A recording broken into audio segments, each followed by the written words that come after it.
Hello dear class 4 students, today I will explaining chapter number 7 काली परी।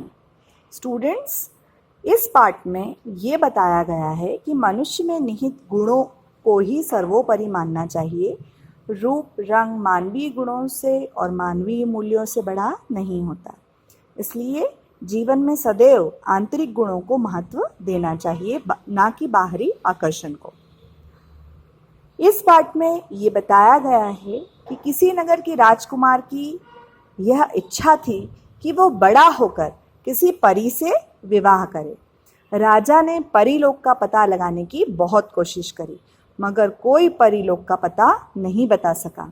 जब राजकुमार बड़ा हुआ तब वह किसी के कहे मुताबिक राजकुमार जो है चित्रगिरी पर्वत की ओर चल पड़ा। वहाँ सरोवर के किनारे उसकी मुलाकात कजली नाम की एक लड़की से हुई, जो देखने में बहुत ही सुंदर थी, वनवासी थी। राजकुमार उसको परी समझकर राजमहल ले आए और उससे विवाह कर लिया।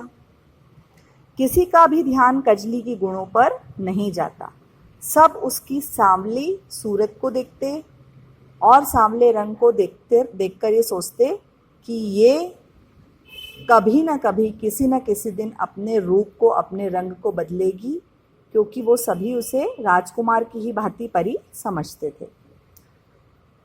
एक दिन राजकुमार ने जिद पकड़ ली कि कजली, तुम्हें अपना परियों वाला रूप दिखाना ही पड़ेगा। तब कजली ने भी एक ठिठोली कर ली राजकुमार से और कहा कि पूर्णिमा के दिन कजली असली रूप दिखाएगी।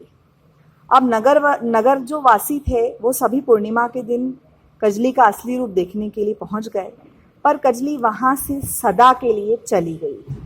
राजकुमार सोचता रहा कि शायद यही परियों का वास्तविक परिचय है।